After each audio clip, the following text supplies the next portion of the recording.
Assalamu alaikum warahmatullahi wabarakatuh. How are you, students? Hopefully you all will be fine, students. Very good morning to all of you. Okay, before starting the lecture, we start the day with this prayer. ए अल्लाह हमें सखावत वाला रिज़्क़, आज़ी वाली इबादत, बंदगी वाली ज़िंदगी और ईमान वाली मौत नसीब फरमा।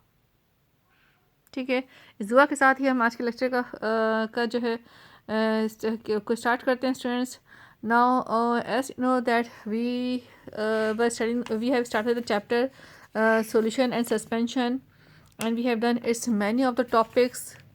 Okay, we have done its topics, like we have done its definitions of solution, solute, solvent, aqueous solution, types of solution, saturated, unsaturated, and supersaturated solutions, factors affecting solubility, crystallization, and suspension, and the examples of suspension in daily life, and the differences between the suspension and solution, between the solution and suspension. Okay, we have done all these topics in detail in this chapter, students. Now today I am going to start the topic strength of a solution. Okay, strength of a solution, student. You can see this topic at the page number 109. Okay, page number 109, strength of a solution. Strength of solution में students कि कोई solution कितना strong है, कितना concentrated है. ठीक है ना. The strength of a solution means the mass और volume of the solute present in known amount of solvent और solution.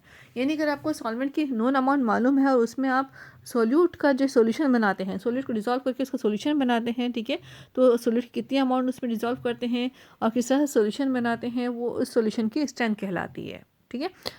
Okay students, now what are the methods by which we can express the strength of a solution. यानी ऐसे कौन से methods हैं जिनके through जो है किसी सोल्यूशन की स्ट्रेंथ को जाहिर कर सकते हैं या उसको मालूम कर सकते हैं. ठीक है, the first one is the molarity, molality, mole fraction, percentage, normality. Okay, this are 5 methods, common methods which are used to show the strength of a solution or to determine the strength of a solution. ये solution की strength या मालूम करने के लिए 5 methods है हमारे पास: molarity, molality, mole fraction, percentage, normality. ठीक है, normality it is not used nowadays. ठीक है, नॉर्मेलिटी का जो मेथड है वो आजकल यूज़ नहीं होता है, तो इसलिए इसके बारे में हम नहीं पढ़ेंगे. But we will study about 4 methods: molarity, molality, mole fraction and percentage. Okay, now let's see molarity. It is very important method by the examination point of view also, students. It is defined as the number of moles of solute dissolved in 1 liter of a solution.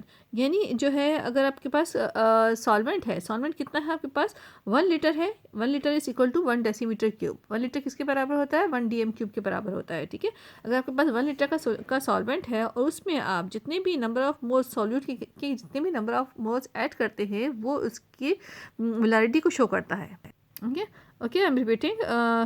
अगर आप 1 litre solvent लेते हैं और उसमें जितने भी solute के moles add करते हैं, ठीक है, तो उसको हम कैलकुलेट करेंगे कितने मोल्स हम ऐड कर रहे हैं, कितने मोल्स हम सोल्यूट के डाल रहे हैं उसके अंदर, और इस तरह से जो सॉल्यूशन बनेगा वो क्या शो करेगा, वो मोलारिटी शो करेगा.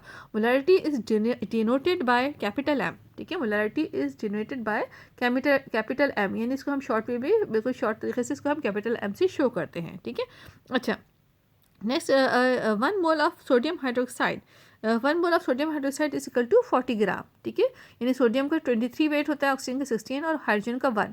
23 + 16 + 1 that will be equal to 40 gram. ठीक है, 40 ग्राम, यानी कि आप जो है सोडियम हाइड्रोक्साइड का 40 ग्राम ऑफ सोडियम हाइड्रोक्साइड लें. ठीक है, और एक बीकर में आप 1 लीटर ऑफ सॉल्वेंट ले लें, वाटर ले लें. ठीक है ना, यानी आपने बीकर में 1 लीटर वाटर लिया और आपने 40 ग्राम सोडियम हाइड्रोक्साइड के 40 ग्राम लिए वेट करके, और 40 ग्राम सोडियम हाइड्रोक्साइड को आप 1 लीटर वाटर में ऐड कर देंगे. ठीक है, तो इसके बाद जो फिर इसको स्टीरिंग करेंगे, डिज़ोल्व कर देंगे, तो इस तरह जो सोल्यूशन बनेगा वो बनेगा 1 molar solution.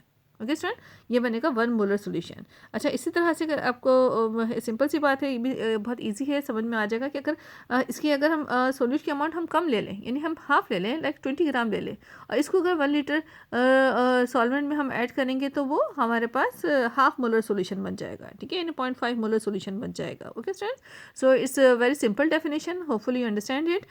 Let's move towards इस फार्मूला। ठीक है, इसका फार्मूला क्या है? Molarity is equal to moles of solute divided by litre of solution और डेसीमीटर क्यूब ऑफ सॉल्यूशन। ठीक है, दोनों लिख सकते हैं। 1 litre is equal to 1 decimetre cube, उनका 1 लीटर ऑफ सॉल्यूशन भी लिख सकते हैं और 1 डेसीमीटर क्यूब ऑफ सॉल्यूशन भी लिख सकते हैं। ठीक है, अच्छा, हम again repeating, molarity is equal to moles of solute divided by litres of solution और डीएम क्यूब ऑफ सॉल्यूशन।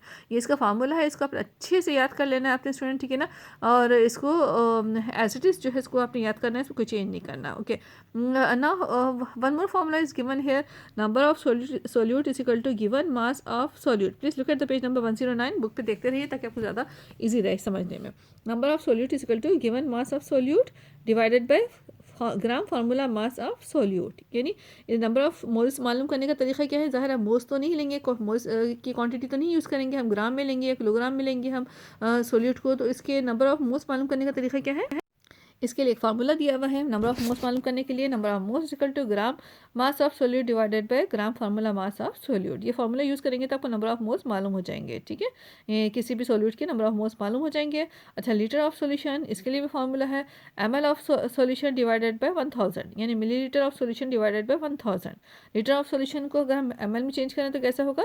किस तरह से हम इसको कन्वर्ट करेंगे? ml of solution divided by 1000। Okay, अब देखिए, अब जो फार्मूला नंबर 1 है, फार्मूला नंबर 2 है, इन दोनों को आपस में मर्ज करेंगे, ठीक है, इन दोनों को आपस में कंबाइन कर देंगे तो हमारे पास इस तरह से फार्मूला आएगा, molarity is equal to mass of solute divided by gram formula mass of solute multiply by 1000 cm³ ml divided by ml cm³ of solution.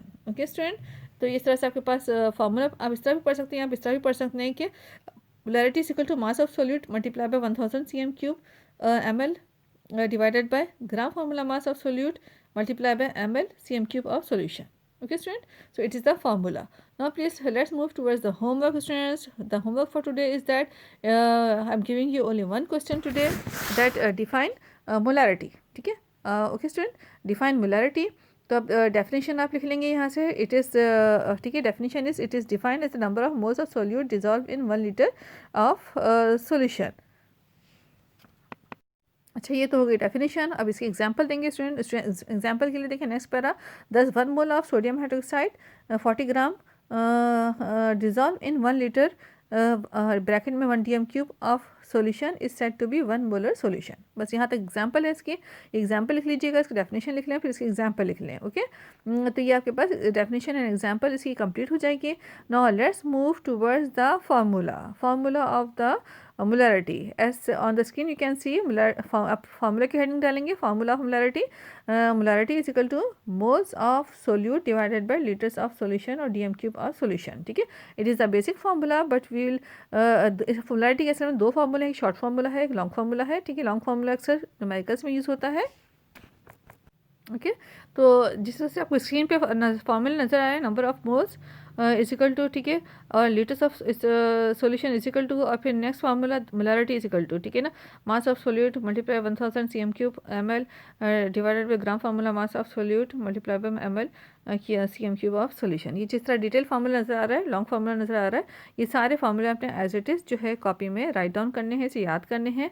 ठीक है, फर्स्ट फार्मूला भी यूज़ होता है न्यूमेरिकल्स में, और लास्ट जो लेंथी वाला फार्मूला है वो ज़्यादा यूज़ होता है न्यूमेरिकल्स में। ठीक है, तो इसलिए हमने दोनों फार्मूले को जो है न्यूमेरिकल्स में यूज़ करना है, इसलिए दोनों को याद करना, दोनों को लिखना ज़रूरी है। Okay student, it's your homework, thank you, take care, अल्लाह हाफिज़। One more thing students, that as you know that inshallah school will reopen soon, so please submit your homework to this in the school for checking, and keep your work up to date, and don't keep your work in pending students. Okay, so please do complete your work, written work, and start learning for the midterm examination. Okay, thank you, take care, Allah Hafiz.